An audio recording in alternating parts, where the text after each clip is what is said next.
essa descrição mais geral da Europa. A gente vai começar falando, como eu sempre falo, das características gerais da Europa, né, para a gente poder não se ter uma visão geral mesmo, assim, bem descritiva, né, que tipo de floresta, que tipo de hidrografia, que tipo de relevo, que tipo de população, como é que são as divisões linguísticas e tal, e depois a gente entra nos pormenores da Europa, as questões mais delicadas, mais políticas, mais econômicas, né? A gente entra na construção do euro, na criação do euro, nessa briga aí, Brexit, euro, né? Que fez com que a Inglaterra saísse da União Europeia. Tem muito tema, né? Das nossas histórias, né? Nossas relações com a colonização portuguesa, com alguma coisa da colonização italiana. Veio gente da Europa inteira para o Brasil e para a América, né? Das línguas faladas, muitas línguas faladas no continente. Então, assim, e a gente vai ver um pouco, vai ter que ver um pouco de história, né? A Guerra Fria, que divide a Europa em dois blocos, o pós-guerra, tal. Você tem toda uma, enfim, tem uma história gigantesca aí para a gente ver da Europa, né?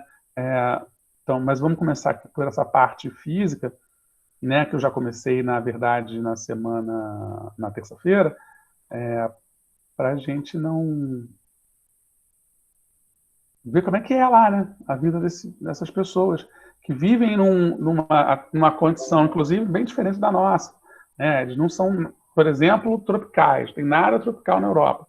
A gente vive num país tropical, essencialmente tropical, né? Tem um pedacinho de região subtropical, mas eles vivem numa região absolutamente temperada, chegando até no extremo norte, né, no extremo norte da Rússia, no extremo norte ali dos países escandinavos, no norte da Islândia, você já está, inclusive, para lá do círculo polar, do círculo glacial ártico. Então, você vai ter, de fato, um continente bem mais frio, né, do que o nosso, mas com áreas quentes, com áreas temperadas, tá? Bem variado. Tá? Vou começar de novo aqui o slide onde a gente... Isso, lá no começo, a gente só viu quatro páginas na última aula, né? 4 imagens. Essa é a Europa, né? A gente tem lá... eu quis trazer de volta porque eu fiquei brincando com esse desenho, que eu acho muito barato por causa dos mapas, mas por causa das bandeiras, mas acho que eu não descrevi direito. Essa porcaria aqui eu não sei onde enfiar. Oculta. Aqui, ó, a Islândia, o norte da Islândia, né, e essa região aqui toda, norte da Suécia, da Noruega, da Suécia, da Finlândia e da norte da Rússia, essa parte que eu estou passando o mouse aqui, já está no círculo polar ártico, né? É bem o extremo norte mesmo. Você vai ter também isso aqui no extremo norte do Canadá e da Groenlândia, né? Vamos lá, chegou alguém? Espera aí. Isabela, voltando. Eu estou apresentando ainda? Estou. Deixa eu... Espera aí. Vocês estão vendo? Estou vendo. Estão vendo? Sim. Olha, consegui sair sem precisar sair da transmissão, da apresentação. Que legal. Então, aí você tem aqui, né, países importantíssimos para a história da humanidade, como a Rússia, por exemplo, que é gigante, essa massa gigante aqui de terra. E isso aqui é só a parte europeia da Rússia, né? A parte asiática é a maior, são mais de 10 milhões de quilômetros quadrados que se estendem até o Alasca, basicamente, né? Que está desse lado aqui, né? O que dá a entender que a Terra é redonda, certo? Se eu vou andando por aqui e saio no Alasca, eu não preciso de nenhuma outra prova de que a Terra é redonda, né? Os russos já sabem disso há muito tempo, até porque eles eram donos do Alasca até 1863, quando venderam aquele território que naquele momento era inútil para eles, para os Estados Unidos. E virou o 50º Estado americano, ou 49º Estado americano, eu não sei quem veio antes, se foi o Alasca ou se foi o Havaí. E você vai ter países dos mais importantes assim, do mundo. A gente sempre está se referindo aqui, o Reino Unido, né, que é essa ilha grande aqui, é a maior ilha da Europa, que, na verdade, a ilha se chama Grã-Bretanha, e aí vem aquelas confusões todas com relação a Grã-Bretanha, Reino Unido, o que é o que, Inglaterra. Né? A Inglaterra, o país de Gales, aqui no sul, e a Escócia formam a Grã-Bretanha, né, que junto com a Irlanda do Norte, que está aqui, essa coisinha vermelha, na outra ilha, que é a ilha da Irlanda, formam o Reino Unido. Né? Cada um desses países, Escócia, Irlanda do Norte, País de Gales, Inglaterra, tem a sua divisão política administrativa autônoma, independente, mas obedecem, como chefe de Estado, à Rainha da Inglaterra. Então, eles são todos súditos da rainha, a rainha da Inglaterra decide em bloco o que fazer em todos os países. No entanto, cada uma dessas regiões, cada um desses países tem seu primeiro-ministro, tem sua forma de ação política específica. Mais um entrando, o Aleph. Salve o Aleph, tudo bem? Então, vamos lá, voltando. Cadê a transmissão? Aqui. Continuam vendo, né?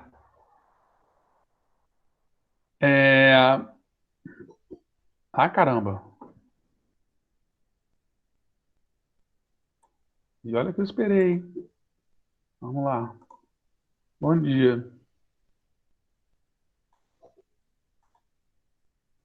Retornar meu tapa. Não retornou nada. Deixa eu ver. Se quiser parar. Ah, tá. Bom, vamos lá. E aí, aqui no meio, nesse grande meio da Europa, você tem países como a Alemanha, ó, esse amarelo, vermelho e preto aqui, que, em termos de Europa, você vai ver que são países grandes. A Ucrânia, tá, a Turquia, mas a maior parte da Turquia está na Ásia. A Espanha, a França, a Alemanha, né, a Polônia, são, acho que, os maiores países da Europa, assim, né? Espanha, França, Alemanha, Polônia e Ucrânia. A Ucrânia é a maior, se eu separar a Rússia, obviamente. Né? Tendo a Rússia num contexto, o maior país é a Rússia, obviamente. Porque praticamente a metade do território europeu é composto pela Rússia. Tá? Então, assim, mas tem outros países importantíssimos, como a Dinamarca, como a Suíça, como a Itália, né? Todos esses que eu acho que tenho certeza que vocês conhecem, como a Áustria, que mais? Aqui, a Irlanda, Portugal está aqui, ó, nesse cantinho, essa coisinha vermelha. Em compensação, há muitos outros. A Grécia, que está aqui, ó, nessa ponta. Em compensação, há muitos outros que provavelmente são desconhecidos. Vocês nunca ouviram falar, como a Estônia, a Lituânia, a Bulgária, talvez a Macedônia. Quem gosta de mitologia, quem gosta de história antiga, vai lembrar que o Alexandre o Grande era da Macedônia. A Ilha de Malta, que é um país aqui embaixo da Sicília, mínimo, pequenininho, né? Às vezes nem os mapas lembram, às vezes, de colocar, de incluir. Então, assim, tem muita história, né? E são vozes que a gente reconhece. E eu acho isso que eu acho que facilita muito o estudo da Europa e torna esse estudo muito interessante, que é justamente o fato dessas vozes serem reconhecidas. A gente não sabe falar francês ou alemão, ou italiano, mas a gente reconhece das novelas, reconhece dos filmes, né, ouve. Né? Ontem eu estava vendo um podcast de uma russa sendo entrevistada por um comediante brasileiro, né, e ele, acho que é Achismos que chama, e ele perguntou, mas a gente nunca torcia pelos russos, né? Porque os russos sempre eram os vilões dos filmes americanos, do 007, do Rocky o Lutador, até hoje, quando você vai falar, vai fazer filmes, os vilões geralmente são orientais, né? Hoje em dia tem mais chinês vilão, ou chinês, ou a Rússia ainda é muito forte nisso, né? O ex-presidente de lá, o Donald Trump, resolveu ressuscitar a Guerra Fria e andou culpando os russos de um monte de coisa e tal. Então, assim, você tinha essa visão, né? E ela falava disso, falava de uma visão caricata a respeito dos russos, que até eles, jovens, os jovens russos, torciam pelos americanos, porque aquele russo não era reconhecido por eles como alguém ali, convive deles, né? Alguém que convivesse com eles, da convivência deles, um russo típico. Então, eu acho que essa questão cultural, ela apesar da gente ver hoje a questão da natureza, é a questão mais importante assim, em relação em relação à Europa, porque realmente são muitos povos diferentes. Né? Ah, mas também tem isso na Ásia. Tem isso na Ásia, mas a Ásia tem dois povos, né, duas grandes civilizações que, além de serem imensas, né, ocupam metade do espaço daquele continente, né, que é a China e a Índia, que são a China e a Índia. Né? A América Latina, ela tem muitas características próprias, mas se você tirar o Brasil, os Estados Unidos e o Canadá, talvez, você tem características muito parecidas, né? A própria língua, né? O fato de praticamente todo mundo falar a mesma língua, do Chile até o México, que a gente já viu, que são muito parecidas, questões similares e tal.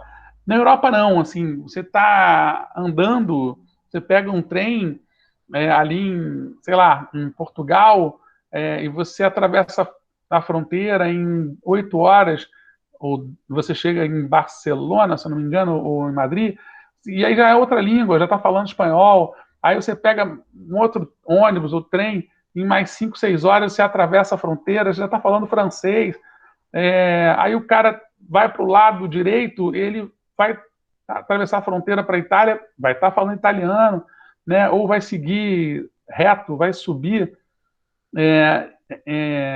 na direção ali para o Nordeste e já vai atravessar uma fronteira para falar alemão, que fala alemão, ou vai subir, sabe, retinho para o Norte, vai atravessar uma fronteira que fala holandês, ou vai na direção Noroeste e vai atravessar o Canal da Mancha, que já está falando inglês. Então, assim, são muitas línguas, são muitas formas de pensar, de construir a civilização, a ideia do país, a ideia da democracia, a ideia... Tudo muito diferente. Né? E isso que dá para a Europa esse caráter muito particular, assim, muito específico. A Europa é um dos 6 continentes do mundo, né? Compreendendo a Península Ocidental da Eurásia, e geralmente divide-se da Ásia a leste pela divisória das águas dos Montes Urais, do Mar Cáspio, do Cáucaso, do Mar Negro, e é limitada pelo Oceano Glacial Ártico lá em cima, no norte, pelo Oceano Atlântico ao oeste, pelo Mar Mediterrâneo ao sul. Tá? Isso a gente já tinha visto. Peraí, vamos ver quem entrou aqui. Cadê?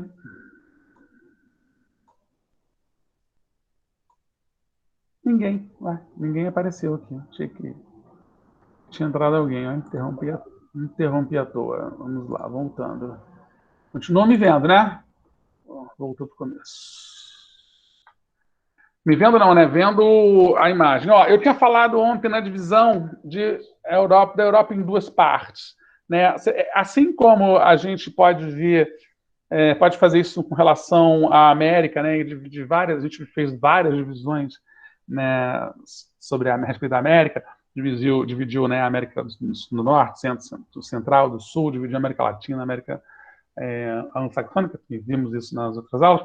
A Europa também pode ter esse tipo de divisão. A gente, a princípio, divide aqui em Europa Ocidental e Europa Oriental, né, por um caráter bastante cultural, econômico, ideológico durante uma boa parte do século XX, porque essa parte que a gente chama de Europa Oriental, ela era dominada, ela era zona de influência, e eventualmente alguns países eram parte da União Soviética, desse grande, imenso país que era a União Soviética, que é a maior parte da Rússia, e mais alguns países ali, como a Geórgia, o Azerbaijão, a Moldávia, a Belarus, Lituânia, Letônia, esses países todos que faziam parte dessa União Soviética, que acabou em 1939, criando a Federação Russa, a primeira comunidade de países russos e tal, dali daquela região. Depois a Rússia, né, a Federação Russa, né, e eu acho que diversos países acabaram optando por terem suas independências. Mas ficou, né, ficou culturalmente muito arraigado uma forma de viver bastante diferente da forma de viver dos europeus ocidentais, digamos assim, né, que pertencem a esse lado aí, laranjinha, né, que sempre foram liderados pela França, pela Alemanha e tal. Parará, pão doce, cadê você? Vamos lá, quem entra aí? Heitor Felipe. Heitor, estamos numa apresentação de slides aqui. Tá. Cadê? De onde estamos? No slide atual. Agora sim. Tá, está no Atlas, né? Aqui dá para ver também bem, porque assim, essa região aqui que estabelece-se essa fronteira, é a fronteira que é fácil de ver, né? Porque é o Mar Negro, o Mar Cáspio, mas aqui é o Rio Ural, o Cáucaso, né? Essa região chamada do Cáucaso, e aqui são os Montes Urais. Pelos Montes Urais e pelo Rio Ural passam aqueles túneis imensos da ferrovia e da rodovia Transiberiana, que a gente também vê em filmes, que vai de Moscou até Vladivostok, lá do outro lado do mundo. Quem joga ou já jogou War já ouviu lá falar, né? A Rússia é tão grande que nem o jogo manteve a Rússia inteira, né? Então ela dividiu a Rússia ali, se eu não me engano, em 3 ou 4 partes: a Rússia, Sibéria, Dudinka e Vladivostok, né? São estados russos, né? São partes da Rússia, mas no jogo é separado. Aqui você tem quase todos os países. Aqui em cima você tem a Islândia. Aqui é mais fácil de ver, né? O Reino Unido, né? Que inclui esse pedacinho aqui, que é a Irlanda do Norte. Aqui você vai ter essas fronteiras meio confusas da Holanda, que são os Países Baixos, na verdade. A Bélgica, dentro da Bélgica tem outros pedaços da Holanda. A Bélgica é um país meio que inventado no século XIX, para justamente manter as fronteiras entre a França e a Alemanha um pouco mais separadas. E aí tem pedaços aqui dos Países Baixos dentro da Bélgica. É um país que fala 3 línguas, né? O Flamengo, que é o belga, o francês e o holandês, né? Mais na região do norte aqui. Aí você tem aqui a Itália, lá embaixo da Itália, aqui não aparece no mapa, está a ilha de Malta, que eu falei, que está aqui embaixo da Sicília, não aparece no mapa, eles sempre esquecem, é um país tão pequenininho que esquecem. E o próprio, por exemplo, tem San Marino aqui no meio da Itália, tem Mônaco, né, nessa fronteira aqui entre a França e a Itália, no sul, mas o Vaticano não está aqui, né? Então, assim, no meio de Roma, você vai ter o Vaticano, que também é um país, né, oficialmente. Então, esse é o mapa da Europa que a gente... E aqui a Turquia, ó, vocês podem ver que tem um pedaço da Turquia que tá na Europa, e esse restante todo aqui, já cinza, que vai até a Armênia e tal, faz fronteira aqui com a Síria, também é a Turquia, um país grandão, né? Mas tem esse trechinho do lado de cá, do Estreito de Bósforo, né? Que eu já falei, até brinquei com vocês, fez parte de boa parte das guerras da antiguidade. Aí os países todos, a gente já viu ontem, não tem, assim, não vou mandar ninguém decorar 50 países, mas assim, claro que ninguém vai pedir, acho que tem uma questão de conhecimento geral que é importante, mas ninguém vai pedir para vocês saberem de cabeça o nome da capital da Moldávia, da capital da Macedônia, ou de Liechtenstein e tal, de San Marino. Mas, assim, alguns países, eu acho, no mínimo de bom tom, que vocês conheçam as capitais. Assim, saber que Lisboa é a capital de Portugal, que Madrid é a capital da Espanha, ou que Londres é a capital da Inglaterra, ou Paris é a capital da França, ou Roma, a capital da Itália, ou Berlim, a capital da Alemanha, ou que Moscou é a capital da Rússia, é importante, assim, importante para a gente se situar, para saber mais ou menos onde que eu consigo me localizar no país. É claro que eu não vou perguntar para ninguém qual é a capital da Islândia, até porque é dificílimo de falar, né? Reykjavik, é um nome difícil, complicado, mas, repito, assim, alguns lugares a gente tem que saber, né? Assim, vocês têm que ter umas 10 ou... Eu acho que tem, assim, eu não vou dizer que sejam 20, mas tem umas, talvez 20, 15 capitais do mundo que vocês têm que conhecer. Essas que eu falei, né? Aqui na América do Sul, a capital do Brasil, a capital da Argentina, acho que lá nos Estados Unidos, obviamente, né?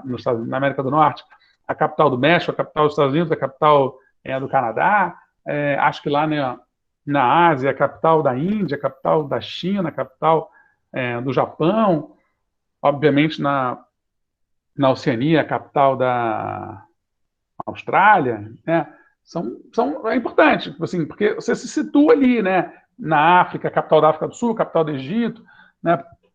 Para gente que de língua portuguesa, talvez seja importante conhecer a capital de Angola, de Moçambique. Enfim, países que têm alguma relevância no cenário mundial, não necessariamente por uma questão econômica, mas por proximidade conosco. Então, me parece que é relevante. Depois eu até vou fazer uma lista desses países, e eu gosto, lista é legal, acho lista é um negócio divertido, e vou postar para vocês, como assim, o mínimo de países que você precisa saber conhecer no mundo, para a gente ter um mínimo de coerência no estudo da geografia e tal, né? Ninguém é obrigado a saber a capital do Mali, mas, poxa, a capital de Angola, acho que é importante, né? Enfim, o menor país do continente europeu é o Vaticano, não só do continente europeu, mas o menor país do mundo, tá? E o maior país do continente europeu é a Rússia, não só do continente europeu, mas do mundo, né? Com seus 17 milhões de quilômetros quadrados, tá? O Vaticano é um peteleco, né? Se eu pensar na Rússia, é um elefante e uma formiga, né? As distâncias são enormes. O ponto mais alto da Europa é o Monte Elbrus, que tem 5.642 metros de altitude, localizado na Cordilheira do Cáucaso, na Rússia, já ali na fronteira com a Ásia, né? Também nesse país está o ponto mais baixo da Europa, que é o Mar Cáspio, com 28 metros abaixo do nível do mar.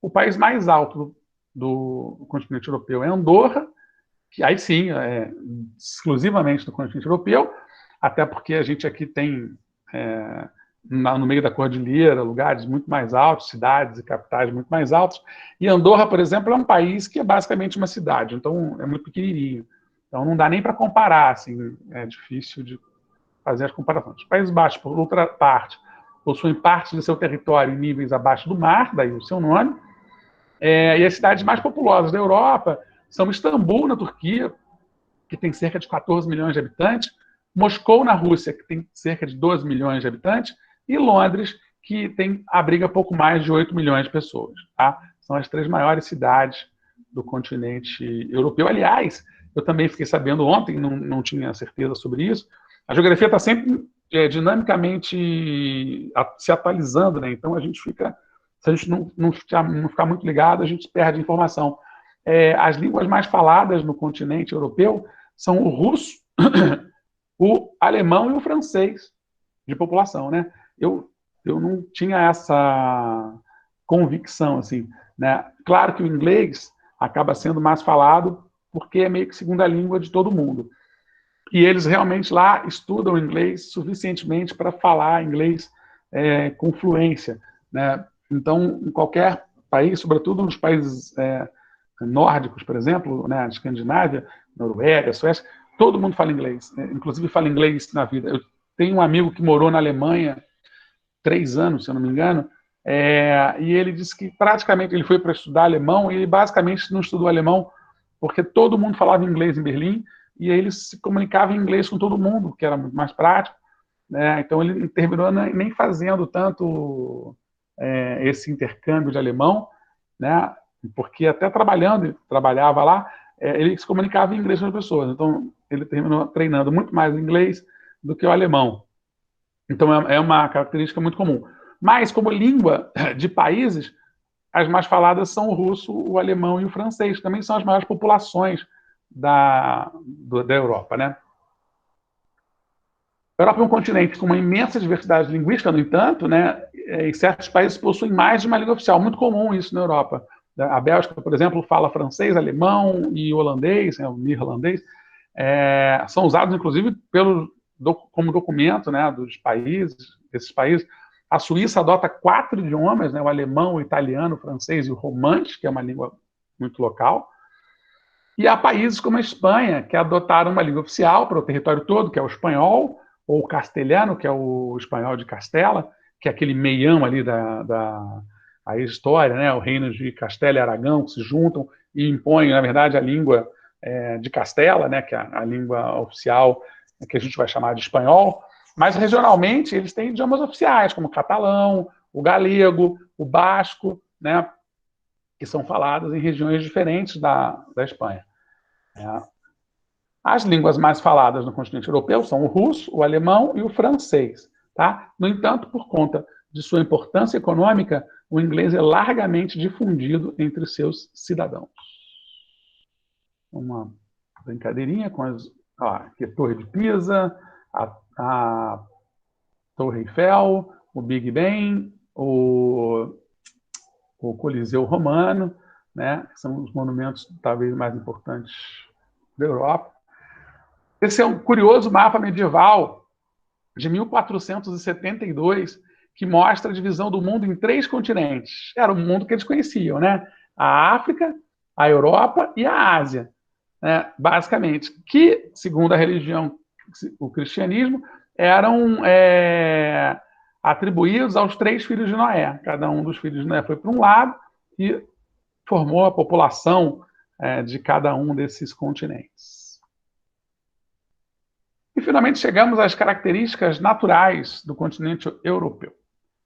Uma das peculiaridades dos aspectos físicos do continente europeu é a posição que ocupa no planeta Terra, pois está localizado entre o Trópico de Câncer e o Círculo Polar Ártico. O Trópico de Câncer passa ali pelo deserto do Saara, né? Então, já na África. Então, dali para cima é tudo clima temperado. O mar Mediterrâneo inteiro já está na região temperada, ao sul da Europa, até chegar lá quase ao extremo norte. Eles são basicamente um continente de clima temperado. O clima europeu é influenciado tanto pelas massas de ar marítimas vindas do Oceano Atlântico, como pelas massas de ar polar vindas do Oceano Glacial Ártico. Tá?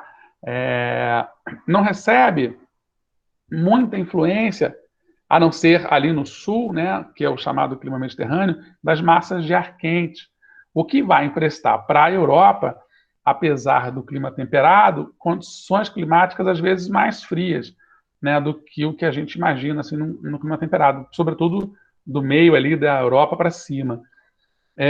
Porque o clima mediterrâneo ele é quente, é seco, porque ele recebe influência ali dos ventos que vêm do deserto do Saara e transforma aquela região toda numa região um pouco mais árida e mais seca, né? Com ventos quentes, com menos e com muito pouca umidade, né? Nem pensar, né, num clima mediterrâneo, você ter esses vapores de água que a gente tem aqui nos nossos, no que a gente chega a chamar de rios, rios voadores, né? Quando a gente pensa naquela umidade que vem da Amazônia pelo ar, e desce chega até São Paulo, até o interior de São Paulo, que chega a descer ali milhares de quilômetros por cima, né, com vapor d'água e tal, que a gente, lá isso é impensável, né, nessa região. E o Oceano Glacial Ártico, por sua vez, empurra também para dentro do continente europeu um ar também seco, né? Então, assim, só que frio, né? Então, eu tenho uma massa de ar quente mais seca e uma massa de ar frio e seca, né? Então, eu tenho realmente um clima muito mais seco na Europa do que eu vou encontrar na América, por exemplo, né? O relevo do continente europeu caracteriza-se principalmente por cordilheiras e extensas áreas de planícies, percorrida por rios permanentes, que desaguam em áreas litorâneas, onde se destacam as ilhas. Tem muita ilha, né, na Europa, e você vai ter, eu até mostrei, né, tentei mostrar no mapinha que eu rabisquei aqui para vocês na aula passada, essa grande planície central europeia que faz e que tem uma quantidade razoável de rios. Então, assim, grandes planícies com rios, excelente lugar para o cara formar, sedentarizar, criar as primeiras aldeias, vilas, comunidades e cidades e formar seus países. É o caso da França, é o caso da Alemanha, é o caso do norte da Itália, é o caso do meio norte ali, do meio para o norte da Espanha. Então, você vai ter, de um pedaço da Inglaterra, você vai ter realmente uma área de planície bastante extensa. Ó, aqui, vamos lá. Mapas de relevo, as altitudes mais acima de 2.000 metros, que é a região do Cáucaso. É engraçado que como é que são diferentes, né? Aqui nesse mapa, o pico, o Elbrus tem 6.633 metros, né? No outro livro que eu usei para copiar aqui, tinha 5.633 metros. Tem a diferença de 1.000 metros aí. Eu vou conferir depois para descobrir quem é que está mais certo, tá? Olha aqui, Círculo Polar Ártico, tá vendo? A Islândia, esse mapa está meio errado. A Islândia pode empurrá-la um tiquinho aqui para cima, porque o norte da Islândia já está no Círculo Polar Ártico. O norte, vocês veem aqui, o norte da Noruega, o norte da Suécia e o norte da Finlândia já estão dentro do Círculo Polar Ártico. E o extremo norte aqui da Rússia também. Olha os montes Urais aqui dividindo, né, separando, oficialmente, né, demarcando o fim da Europa. Tá? Daí a sequência dos montes Urais, o rio Ural, né, a região aqui do Cáucaso, o Mar Cáspio e o Mar Negro. Esse bloco aqui de relevo, ele encerra a Europa. Ele define onde a Europa acaba. Tá? Mas você vai ter aqui, ó, planície da Hungria, planície germano-polonesa, né? Você vai ter uma região grande, apesar de ter os Alpes no meio, né? Mas você tem uma área muito grande de planície, que dá para ver aqui, ó, toda essa região verde, né? Que foi absolutamente fundamental para a agricultura e para a formação dos povos mesmo, né? A Península Ibérica, que é essa ponta, nunca fale para um português que ele é um povo ibérico, eles odeiam, porque eles associam a ideia de ibérico ao espanhol. E eles acham que, até porque de 1580 a 1640 eles foram dominados pelos espanhóis, né? Tudo, aí sim virou Península Ibérica. O Brasil foi parte da Espanha, foi colônia espanhola nesses 60 anos, né? E os portugueses lutaram muito para recuperar o seu território e recuperar as suas colônias. Né? E nessa briga perdeu coisas, né? Como, por exemplo, Celta, Ceuta, aqui, essa região no norte da África, que é uma região muito cara e muito traumática para os portugueses, que eles perderam o próprio território justamente porque um rei português resolveu ir lutar por esse território aqui na África, em nome de Deus, achou que ele era um escolhido de Deus, e ele veio e simplesmente desapareceu. Claro que deve ter morrido, mas virou uma lenda. Como nunca acharam um corpo, ele virou uma mega lenda, quase um santo para Portugal. Só que o custo disso foi alto demais, porque o Portugal simplesmente ficou sem herdeiro, ele era muito jovem, não tinha filho ainda, ele tinha acho que 20 e pouquinhos, e aí Portugal acabou sendo dominado pela Espanha, porque a rainha da Espanha não sei se era portuguesa ou se era filha do rei português, e aí acabou que eles dominaram tudo, e durante 60 anos, né, Portugal deixou de existir no mapa, né, virou Península Ibérica. Então, eles têm muita bronca com esse negócio de Península Ibérica. Mas aqui, essa é a região da Península Ibérica, tá? Os Apeninos, né, ocupam boa parte do território da Península Itálica. Vocês lembram que penínsulas são essas pontas, né, gente? Essas pontas que se aventuram para o mar.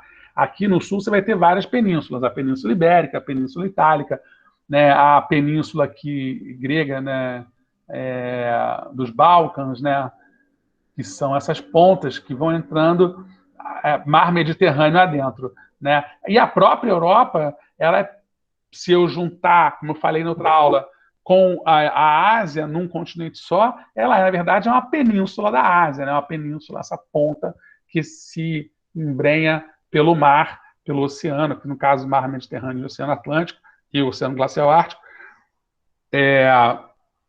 encerrando, né, o que seria essa massa continental que inclui a Ásia. Olha aqui, nessa redução, né, nesse detalhe, como que tem essa diferença. Peraí, tem alguém entrando aí, né? Deixa eu deixar aqui.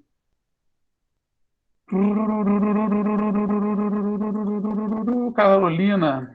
Ô, Carolina Brianza, como vai? Alô? Carol? Cadê Carol? Vai. Carol entrou ou não entrou? Carol? Então, chegamos aqui às planícies, né? Planícies e grandes rios. A grande maioria dos rios da Europa são navegáveis, o que facilita muito o transporte das coisas. Carol? Eu vou ficar quietinha até você acabar, para não atrapalhar. Tá bom. A grande maioria dos rios da Europa são navegáveis e percorrem a maior parte do continente europeu. Essas características são muito favoráveis à ocupação humana e ao desenvolvimento de atividades agropecuárias. É sempre bom lembrar, gente, que a atividade agrícola ela precisa de muita água, né?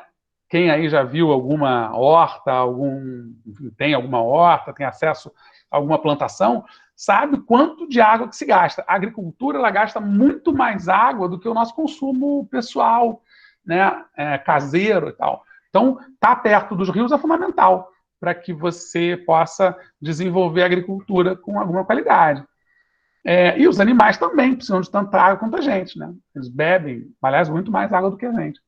Na Europa Ocidental, destacam-se os rios que percorrem importantes áreas econômicas, como o rio Sena, na França, o rio Ruhr, na Alemanha, constituindo planícies densamente povoadas, urbanizadas e industrializadas. Em Paris, por exemplo, o rio Sena tem pontos, né, de acesso, como que nem de barca. Então, você pode ir de barco de um bairro para o outro, de barco mesmo, porque ele cruza metade da cidade. Cadê? Alguém entrando? Leonan voltando. Tá caindo muito, gente, hoje. Estão indo e voltando o tempo todo. Cadê eu? Aqui. Tá? Então, você tem um acesso pelo rio para, inclusive, fazer o seu transporte público ali, né, diário. Na porção oriental do continente, destaca-se o rio Volga, na Rússia, que deságua no Mar Cáspio. Além dele, há o rio Don, também no território russo, e o rio Dnieper, ambos despejando suas águas no Mar Negro. Conectando as porções ocidental e oriental da Europa, estende-se o rio Danúbio, por atravessar o território de 9 países antes de desaguar no Mar Negro. Ele integra os países europeus do leste e do oeste. É tão importante que é nome de uma das músicas clássicas mais conhecidas da história, que é o Danúbio Azul. Dever de casa, digitem no Google lá, Danúbio Azul, e pesquisem essa música. Tá? Uma música super conhecida. Hoje em dia nem tanto, mas uma música, antigamente os celulares todos vinham com Danúbio Azul. Tá? Na maior parte do continente europeu, predomina o clima temperado. No extremo norte, atuam os climas frio e polar, marcados por temperaturas muito baixas, enquanto na porção sul, as temperaturas são mais elevadas em razão do clima mediterrâneo. Os climas que atuam na porção oeste da Europa geralmente são influenciados pelas massas de ar provenientes do Oceano Atlântico. E essa diversidade climática se reflete nas formações vegetais da Europa. E aí sim chegamos na vegetação. E a gente tem algumas vegetações muito específicas. A vegetação mediterrânea, que está ali no sul do continente, onde predomina o clima de tipo mediterrâneo, que se caracteriza por verões secos e invernos chuvosos. Nessas condições, desenvolvem-se plantas com características adaptáveis, como folhas permanentes, pequenas e resistentes à evaporação. É o lugar da oliveira, do vinhedo, né? O vinho italiano, grego, espanhol e português estão entre os vinhos mais famosos do mundo. O azeite, né? O cara fala azeite de respeito é azeite o quê? Português, grego, espanhol, né? Porque está naquela região ali mediterrânea, né? Que produz com excelência esse tipo de fruto. A azeitona, para quem gosta, eu odeio, mas para quem gosta de azeitona também, você não vai ter azeitona como a portuguesa ou a grega em lugar nenhum do planeta, né? Esse é um típica vegetação mediterrânea, tá?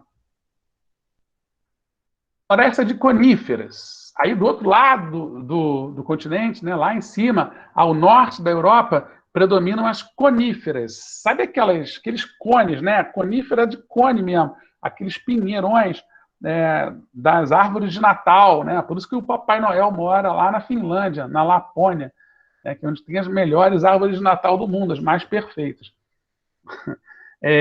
Também são conhecidas como taiga. Então, taiga é sinônimo de floresta de conífera. Se eu perguntar, e alguém perguntar em qualquer prova, qual a vegetação do norte da Europa, e tiver lá a opção taiga, tá certo, porque taiga é sinônimo de floresta de coníferas. Se tiver floresta de coníferas, também tá certo, tá? Um é igual ao outro. As coníferas ocupam extensas áreas que passam boa parte do ano congeladas. Essas árvores são intensamente exploradas para a obtenção de madeiras. Os maiores produtores de papel do mundo são a Suécia, a Noruega e a Finlândia. Por quê? Essa floresta de conífera, essa árvore, né, esses pinheiros são perfeitos para exploração de madeira. A gente usa muito eucalipto aqui, que é um similar, né? Eles, inclusive, têm grandes fábricas aqui. Mas o papel e tal foi descoberto por conta desse tipo de vegetação. Olha lá, florestas compridas, essas árvores todas assim, tá vendo? Nesse formatinho aqui de meio de pirâmide. Temos a vegetação de alta montanha, que é aquela que se desenvolve em regiões de altitudes elevadas, de clima frio. Caracterizam-se por gramíneas, pinheiros e arbustos de acordo com a altitude. Pode ser encontrada no norte da Europa, em uma vasta faixa montanhosa nos territórios da Noruega, Suécia e Finlândia, e também nas porções do centro-sul do continente, sobretudo ali na região dos Alpes, dos famosos Alpes suíços, né, que os milionários frequentam para esquiar, para tomar, sei lá, seus drinks e deixar a gente morrendo de inveja. Aqui, no alto das montanhas, você tem aqui os Alpes suíços. Tenho certeza que a Carol, nossa coordenadora, adoraria passar nas Já férias. fui várias vezes, acho que em todas as minhas férias. Todas as férias, né? A gente está lá sempre. Já encontrei, inclusive, com Carol lá nos Alpes Suíços uma vez. Estava ela e Gabriel, estava descendo num teleférico, né? Mentira, a gente não fez nada disso. Nunca fomos à Suíça na vida. Estepes e pradarias. Na porção sudeste do continente europeu, ocupando principalmente áreas da Rússia, da Ucrânia e dos países localizados na região do Cáucaso, entre os mares Negro e Cáspio, estende-se uma ampla faixa de vegetação de estepe, cujo solo é conhecido por Chernozion. Atualmente, essa formação vegetal está em sua maior parte alterada. Essa é uma região, eu sempre falo isso, né? Falei lá na América, falei lá no Brasil, na África, é uma região muito propícia a uma destruição em massa, porque aqui no Brasil, por exemplo, é a nossa região de quê? De cerrado, né? É uma região fácil de você meter plantação, você passar boiada e você destruir completamente essa região, né? As características originais, pelo menos dela, aqui, ó.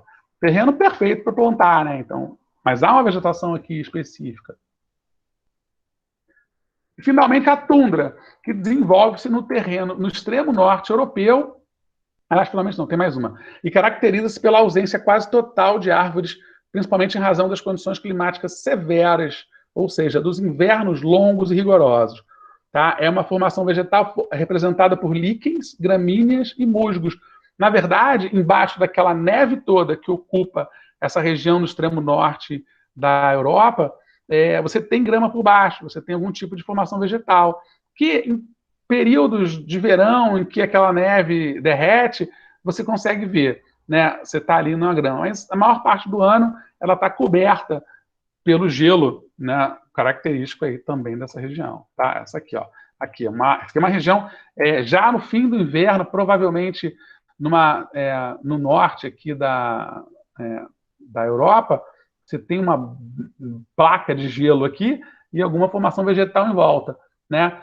No inverno mais rigoroso, está tudo isso aqui coberto de gelo. E ainda assim, essa vegetação sobrevive. Agora sim, finalmente, as florestas temperadas, quando ocupava praticamente toda a área de clima temperado, que se caracteriza pelas 4 estações do ano bem definidas e pela regularidade nas precipitações. Vimos isso no 6º ano, no 7º, no 8º, no 9º, que essa região temperada é aquela que se caracteriza pelas 4 estações bem definidas. Então, assim, no auge do verão europeu, você tem calor de 30, até de 40 graus, eventualmente em alguns lugares.